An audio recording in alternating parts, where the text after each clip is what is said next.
मरहले शौक के दुश्वार हुआ करते हैं, साए भी राह की दीवार हुआ करते हैं।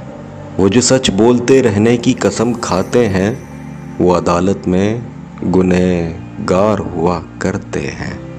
सिर्फ हाथों को न देखो, कभी आंखें भी पढ़ो, कुछ सवाली बड़े खुददार हुआ करते हैं। वो जो पत्थर यूं ही रास्ते में पड़े रहते हैं, उनके सीने में भी शाहकार हुआ करते हैं। सुबह की पहली किरण जिनको रुला देती है, वो सितारों के आज़ादार हुआ करते हैं।